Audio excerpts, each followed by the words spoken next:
नमस्कार दोस्तों, हार्दिक स्वागत है आप सभी का आपके पसंदीदा चैनल एस्ट्रो सच में। दोस्तों, मार्गशीर्ष मास की शुक्ल पक्ष की एकादशी तिथि होती है। उस एकादशी को मोक्षदा एकादशी के नाम से जाना जाता है और जैसे के नाम से ही पता चलता है, अर्थात मोक्ष दिलाने वाली, मोक्ष देने वाली, साल की अंतिम एकादश शीशी। इस एकादशी का व्रत करने से समस्त प्रकार के पापों से मुक्ति मिलती आई है। जो कि मनुष्य इस व्रत को धारण करता है उसके पूर्वजों को भी मोक्ष की प्राप्ति होती है और वह मनुष्य भी समस्त प्रकार के सुखों का भोग भोग कर अंत समय में मरणोपरांत बेस्ट लोक को प्राप्त करता है। तो यह एक आदर्श विशेष महत्वपूर्ण हो रही है। वैसे तो वर्ष भर में 24 एकादशियां है और जब अधिक मास लगता है तो उस वर्ष में एक आदर्श की संख्या 26 हो जाती है। हर एक आदर्श का अपना विशेष महत्व होता है, लेकिन मार्गशीर्ष मास की जो एक ऐसी होती है शुक्ल पक्ष की मोक्षदा एकादशी, यह बहुत महत्वपूर्ण इसलिए भी होती है क्योंकि इस दिन, आज ही के दिन भगवान श्री कृष्ण ने कुरुक्षेत्र में अर्जुन को गीता का उपदेश दिया था, गीता का ध्यान दिया था, जिसे आज हम भगवद गीता के नाम से जानते थे। और इस भगवद गीता का पाठ करने मात्र से ही नहीं, समस्त प्रकार के पापों से मुक्ति मिल जाती है रही है। तो मार्गशीर्ष मास की मोक्षदा एकादशी को गीता जयंती के नाम से भी जाना जाता है और गीता एकादशी के नाम से भी जाना जाता है। बहुत महत्वपूर्ण होती है मार्गशीर्ष मास की एकादशी। अगर हम नियम पूर्वक विधि विधान से इसको करें या बिना व्रत भी आज के दिन भगवान श्री हरि विष्णु का पूजन करें भगवान श्री कृष्ण का पूजन करते हैं, तो हमारे जीवन के समस्त प्रकार के पापों से हमें मुक्ति मिल जाती है। चाहे इस जन्म के पाप कर्म हो या पूर्व जन्म के बीच हो, समस्त प्रकार के संचित पाप कर्म होते हैं, मानसिक उन समस्त पाप कर्मों से मुक्ति मिल जाती है। दोस्तों, आज के वीडियो में मैं आप मोक्षदा एकादशी व्रत के बारे में कि मोक्षदा एकादशी का व्रत हमें कब करना है, तिथि का प्रारंभ होगी, कब तमाम होगी और पारण का शुभ समय क्या होगा यानी व्रत खोलने का समय क्या होगा। इसके साथ ही आज के दिन हम किस प्रकार से भगवान श्री हरि विष्णु का पूजन करें, कौन से विशेष उपाय करें जिससे कि समस्त प्रकार के पापों से मुक्ति मिले और जो भी हमारे मन की कामना हो, जिसे भी कामना से हम यह व्रत धारण कर रहे हैं या भगवान श्री हरि विष्णु का पूजन कर रही है, बिना व्रत के भी अगर आप इस उपाय को करते हैं तो आपके जीवन की समस्त प्रकार की बाधाएं दूर होंगी, पापों से मुक्ति मिलती है और समस्त प्रकार की कामनाएं पूर्ण होती हैं। तो आज के वीडियो में मैं आपको 11 माह उपाय शेयर करने वाला होना है, जो कि मोक्षदा एकादशी के दिन अगर आप करते हैं, श्रद्धा भाव से करते हैं, भगवान श्री कृष्ण का पूजन करते हैं, तो आपके जीवन की चाहे जो भी काम न हो वह अवश्य ही पूर्ण होती है।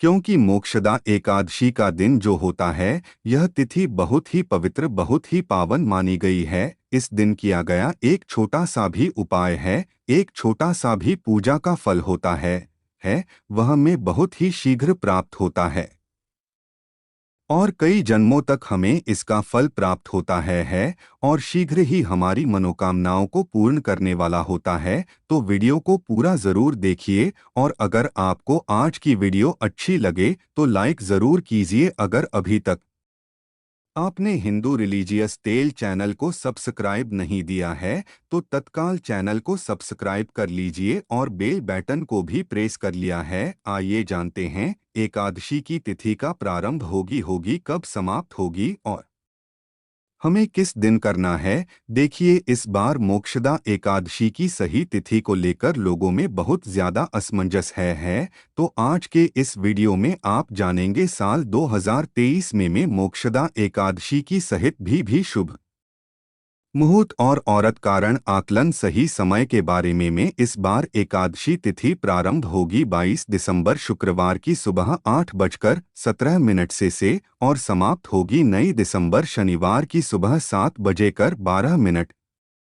में बराबर है, तो इस तरह से इस बार 2 तिथियों में एकादशी का व्रत रखा जाएगा। 22 दिसंबर शुक्रवार को जो एक आदर्श है वह दशमी तिथि और एकादशी ही रहेंगी, और इसी दिन गीता जयंती भी मनाई आएगी। दशमी तिथि युक्त एकादशी का व्रत है वह सभी ग्रह जन रख सकते हैं, और जो दूसरी एक आदर्श है वो है 23 दिसंबर दिन शनिवार को। इस दिन द्वादशी तिथि मिली हुई एक आदर्श रही है। जितनी भी वैष्णव संप्रदाय के इस कौन से जुड़े हुए लोग हैं वह आज के दिन व्रत रखते हैं। अगर आप चाहे तो दोनों ही तिथि में एकादशी का उपवास रख सकते हैं। और जब एकादशी का उपवास 2 दिन रखा आएगा तो व्रत राणा का जो दिन है मुहूर्त है वो भी अलग अलग समय पर हो रहा होगा। व्रत रखने वाले भक्तों को एक बात का ध्यान जरूर रखना चाहिए कि व्रत का पारण यानी व्रत खोलते हैं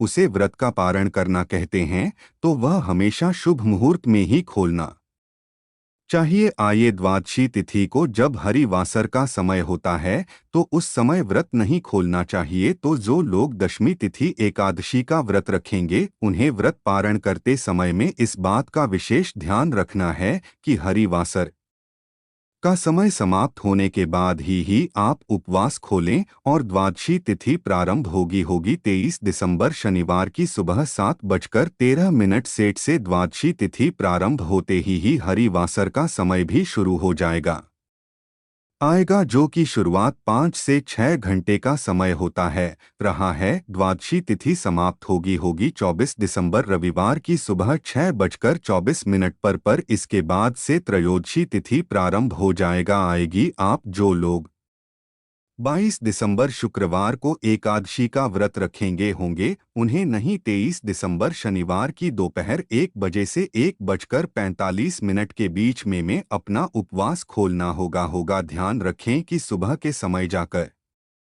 सकते हैं रही है दान दे सकते हैं, लेकिन जो भी अन्ना या नमक का सेवन करना होता है वो आपको शुभ मुहूर्त में ही करना होता है। इससे पहले आप किसी भी प्रकार का अन्न ग्रहण नहीं कर सकते थे। और जो लोग 24 दिसंबर शनिवार को यानी द्वादशी तिथि एकादशी का व्रत रखेंगे होंगे उन्हें अगले दिन यानी रविवार के दिन व्रत का पारण करना होगा। और क्योंकि की सुबह के समय हुई कि त्रयोदशी तिथि भी लग जाएगी, तो ऐसे में आप बहुत ही कम समय के अंदर अपना उपवास खोले मिलेंगे, जो कि सुबह 7:10 से 7:45 का समय होगा। उम्मीद है तिथि को लेकर अगर आपके मन में जो भी असमंजस है वह अब दूर हो गया होगा। दोस्तों, आप जानिए कि एकादशी की पूजा आपको कैसे करनी है और मोक्षदा एकादशी इतनी खास क्यों होती है। तो मोक्षदा एकादशी के दिन आप जब व्रत रखें तो सुबह जल्दी उठकर घर की साफ सफाई करके स्नान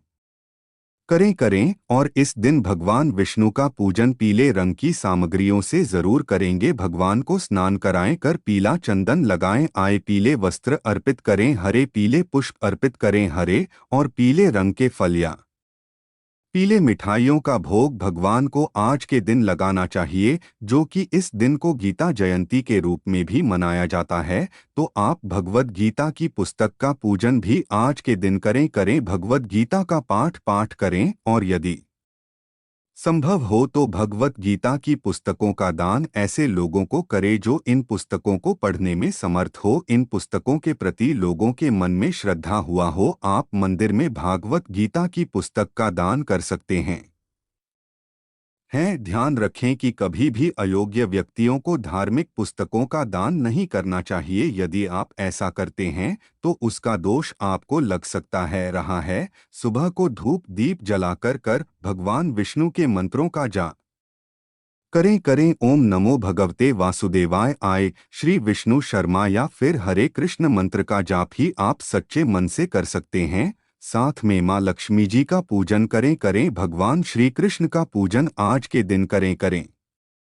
व्रत कथा पढ़ी सुनी और अपना व्रत प्रारंभ करें। सुबह को आप केवल फलों का ही भोग भगवान को लगाया जाए। इसके अलावा आप में का भोग भी भगवान को अर्पित कर सकते हैं। दिन भर उपवास रखें, शाम के समय एक बार फिर से विधि विधान से पूजा करें भगवान को आप दोनों ही समय भोग लगाएं और साथ में तुलसी पत्र जरूर रंग रहे थे। अगले दिन शुभ मुहूर्त में व्रत का पारण करने से पहले पूजन करें दान की सामग्रियों का पूजन करें और अपनी सामर्थ्य के अनुसार जैसी आप श्रद्धा सामर्थ हो उसके अनुसार मौसमी वस्त्रों का मौसमी फलों का दान कार्यकारी पीली वस्तुओं का दान करें और प्राप्त कारण हरण तुलसी पत्र और जल से ही आप करें।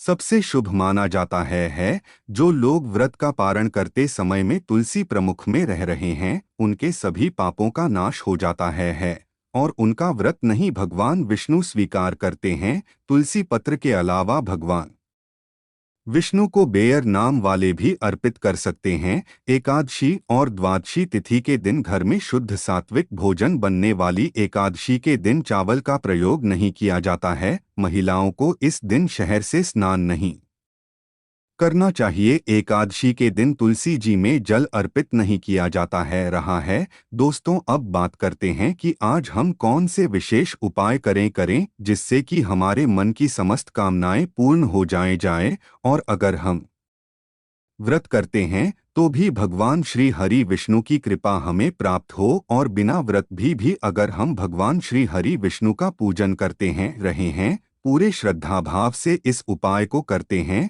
तो निश्चित ही भगवान श्री हरि विष्णु की असीम कृपा हमें प्राप्त होती है और हमारे मन की समस्त कामनाएं पूर्ण होती है। लिए दोस्तों, मोक्षदा एकादशी को गीता जयंती या गीता एकादशी के नाम से भी जाना जाता है रहा है, इसलिए यह आज के दिन भगवत गीता का पाठ करना बहुत ही श्रेष्ठ माना जाता। भगवत गीता का पाठ 8 अगर आप आज प्रारंभ करना चाहते हैं जैसे कि बहुत समय से आप सोच रहे होंगे भगवत गीता का पाठ करना है और नहीं कर पा रही तो आज से आप इस पाठ को करना प्रारंभ कर सकते हैं कि प्रतिदिन आम भगवत गीता का पाठ करेंगे लेंगे और अगर आप आज पूरा भगवत गीता का पाठ करते हैं तो इससे आपके मन मौसम कामनाएं पूर्ण होती रही है। अगर आप पूरा नहीं कर पाते हैं तो जितना भी संभव हो को 1 अध्याय या 2 अध्याय आज आपको भगवत गीता का पाठ अवश्य करना चाहिए। भगवान श्री हरि विष्णु के सामने शुद्ध घी का दीपक प्रज्वलित करके विधि विधान से उनका पूजन करने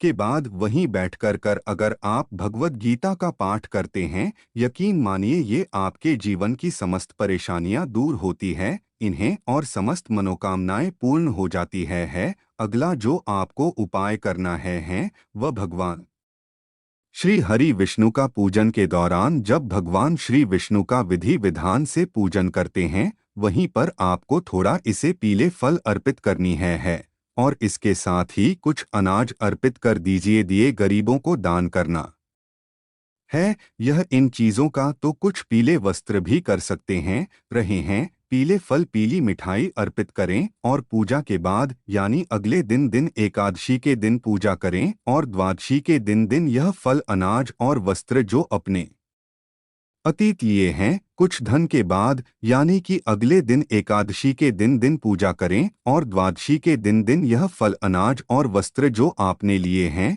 कुछ धन के साथ 8 आप किसी गरीब को दान कर सकते हैं। किसी गरीब ब्राह्मण को दान कर सकते हैं पर हैं या फिर किसी जरूरतमंद को दे सकते हैं। दोस्तों, आज के दिन भगवान श्री हरि विष्णु की जब हम पूजा करते हैं तो साक्षात स्वरूप में पीपल को माना जाता है रहा है श्री कृष्ण का स्वरूप माना जाता है पीपल को। जैसा कि भगवान श्री कृष्ण कहते हैं वृक्षों में पीपल हूँ तो पीपल की पूजा करने से साथ शासन श्री हरि विष्णु का पूजन हो जाता है। तो आज के दिन प्रातः काल पीपल में जल अर्पित करें वहां दीपदान करें। भगवान श्री विष्णु के नाम का मंत्र द पीपल के नीचे बैठकर ही पीपल की छाया में बैठकर अगर आप जब झड़ते हैं या भागवत गीता का पाठ करते हैं विष्णु सहस्त्र नाम का पाठ करते हैं तो इससे आपके पितरों की आत्मा को शांति मिलती है को मोक्ष मिलता है और भगवान श्री विष्णु की कृपा से आपके जीवन में सुख समृद्धि की प्राप्ति होती है।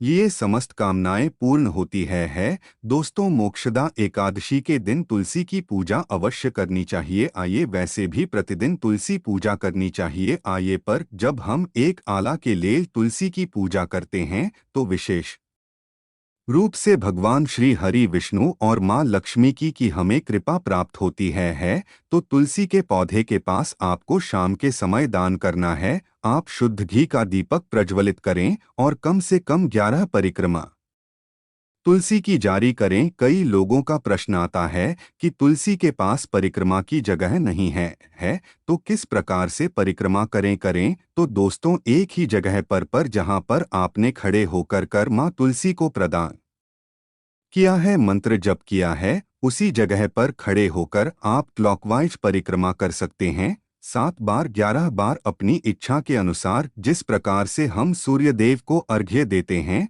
और जल अर्पित करने के बाद परिक्रमा करते हैं, उसी प्रकार से आपको तुलसी के सामने भी परिक्रमा करनी चाहिए। अगर जगह नहीं है आपके पास परिक्रमा तो तुलसी पूजा आप विशेष रूप से आप करें और तुलसी में पीले पुष्प अर्पित करें लाल पुष्प अर्पित करें। विधि विधान से आप तुलसी की पूजा करने के बाद तुलसी चौधरी या तुलसी नाम तक का पाठ करते हैं या भगवद गीता के श्लोक का पाठ करते हैं, तो इससे आपके मन को जो भी काम न हो, माँ तुलसी की कृपा से वह अवश्य पूर्ण होती है। लिए दोस्त, मोक्षदा एकादशी के दिन भगवान श्री हरि विष्णु को जो भोग अर्पित करते हैं, अगर आप रोग स्वरूप मखाने की खीर का भोग अर्पित करें, उसमें थोड़ा सा केसर डाले वाले और तुलसी दल के साथ अगर आप भगवान श्री हरि विष्णु को यह भोग अर्पित करते हैं तो आपके मन की समस्त कामनाएं पूर्ण होती है। क्योंकि भगवान श्री हरि विष्णु को मखाने की खीर में अगर हम तुलसी जल डालकर अर्पित करते हैं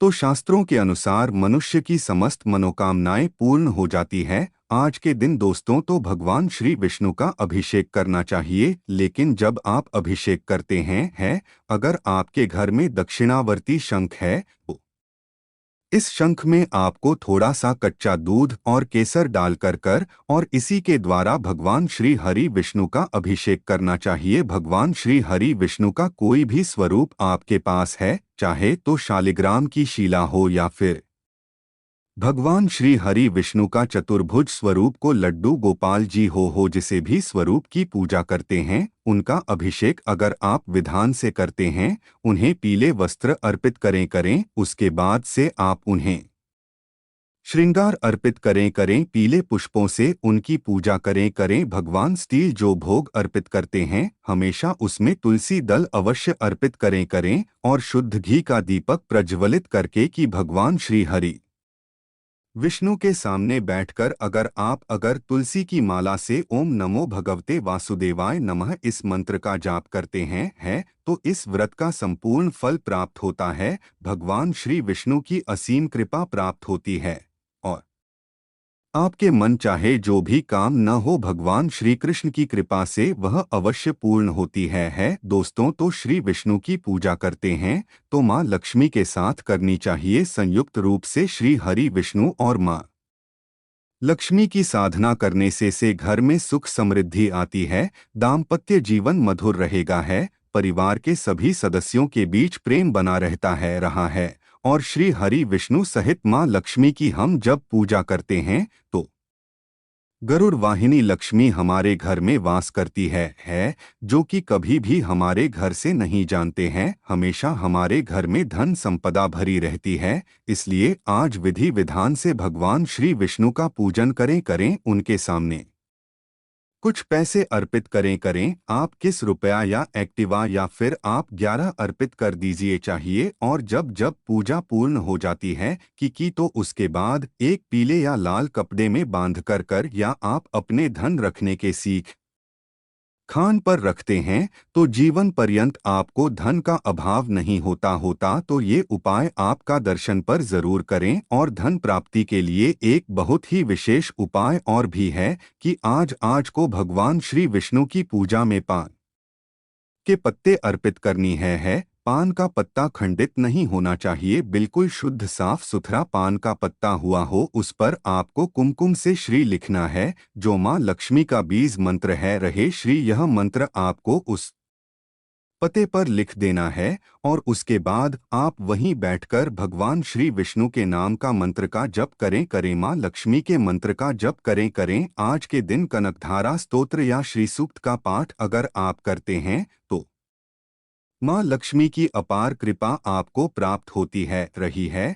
जब आपकी पूजा पूर्ण हो जाती है आई है, तब आप यह पान का पत्ता आप अपने धन रखने के स्थान पर रखें, जहां पर भी आप पैसा रुपया संचित कर कहते हैं, ऐसी जगह पर आपको यह पान का पत्ता रखना है। इस पान के पत्ते को अगर आप हर एकादशी पर जैसे कि इस एकादशी पर आपने पूजा किया, यह पान का पत्ता रखा था, अगली एकादशी पर आप यह पान का पत्ता निकाल दें और दूसरे पान के पत्ते को डोट इसी प्रकार से पूजा करने के बाद रखते हैं, तो हर एक आदर्श पर अगर आप यह उपाय करते हैं तो कभी भी आपके जीवन में धन का अभाव नहीं होगा। चाहे आप कितने भी धन के अभाव में हुए, इस उपाय को हर एक अच्छी पर करेगा रही, शीघ्र ही अपने जीवन में बहुत ही बड़ा बदलाव देखेंगे। दोस्तों, मोक्षदा एकादशी समस्त प्रकार की कामनाओं को पूर्ण करने वाली एक आदर्श है। तो आज के दिन अगर आपको संतान प्राप्ति की कामना है तो संतान गोपाल मंत्र का अधिक से अधिक जाप करना चाहिए। आइए आज के दिन लड्डू गोपाल जी की पूजा करें। भगवान श्री हरि विष्णु का जो बाल स्वरूप होता है लड्डू गोपाल जी, उनके बीच ग्रह की उनकी प्रतिमा की विधि विधान से पूजा गया पीले वस्त्र अर्पित करें, हरे पीले फूलों से उनकी पूजा करें और भगवान श्री हरि विष्णु के सामने ने शुद्ध घी का दीपक प्रज्वलित करके उसके बाद वहीं बैठकर आप संतान गोपाल मंत्र का जाप करें। संतान गोपाल मंत्र है रोम देभी गोविंद वासुदेव जगह जवाब देही में तमाम कृष्णम तो हम सराहना मिलती रहती है। इस मंत्र का यथासंभव जप कर सकते हैं आज से प्रारंभ करके कि हर रोज मतलब आप इस मंत्र का जप करते हैं तो शीघ्र ही भगवान श्री कृष्ण की कृपा से आपके घर में लड्डू गोपाल स्वरूप में बालक का आगमन होता है, योग्य और उत्तम संतान की प्राप्ति होती है। और अगर शीघ्र विवाह की कामना है मनचाहा जीवन साथी की कामना है तो आज आपको चाहिए कि आज आप राधा कृष्ण की प्रतिमा की संयुक्त रूप से पूजा करें। भगवान श्री कृष्ण को पीले पुष्प अर्पित करें और राधा रानी को लाल पुष्प अर्पित करें। आज के दिन आपको चाहिए कि भगवान श्री कृष्ण और राधा रानी का अगर कोई मंदिर हो घर के आसपास तो जरूर जाइए, दर्शन करें। वहां जाकर आप भगवान श्री कृष्ण को मोर पंखी और बांसुरी अर्पित करें। वहीं पर आप थोड़े से केले का भोग अर्पित करें भगवान श्री कृष्ण को और प्रार्थना करें कि शीघ्र ही आप जो विवाह में बाधाएं आ रही है वह दूर हो और शीघ्र विवाह संपन्न हो और योग्य और उत्तम जीवन साथी की प्राप्ति हुई हो, आगे चलकर आपका वैवाहिक जीवन सुखमय हो। इसके लिए श्री कृष्ण और राधा रानी से प्रार्थना करते हैं तो आपके मन की इच्छा अवश्य पूर्ण होती है। तो दोस्तों, यह कुछ विशेष उपाय है जो मोक्षदा एकादशी के दिन अगर आप करते हैं तो आपके जीवन की समय शुभकामनाएं अवश्य पूर्ण होती है, क्योंकि आज का दिन बहुत विशेष होता है, बहुत महत्वपूर्ण होता है और बहुत ही पवित्र तिथि मानी जाती है। लिए एकादशी की तिथि आज के दिन की गई पूजा प्रार्थना शीघ्र ही स्वीकार्य हो जाती है और बहुत ही शीघ्र आज की गई जो प्रार्थना होती है उसका फल हमें प्राप्त होता है। तो आशा करती हूँ आज के वीडियो से आप लाभ अवश्य होगा और अगर आपको आज की वीडियो अच्छी लगी हो तो लाइक जरूर दीजिए, शेयर भी जरूर कीजिए और चैनल पर पहली बार आया है अगर अभी तक आपने एस्ट्रो सच चैनल को सब्सक्राइब नहीं किया है तो आज की वीडियो अगर आपको अच्छी लगी हो तो चैनल को सब्सक्राइब कर लीजिए और बेल आइकन बटन को भी प्रेस कर लिया। लिए मिलते हैं अपनी अगली वीडियो में तब तक के लिए नमस्कार, अपना ख्याल रखना दोस्तों।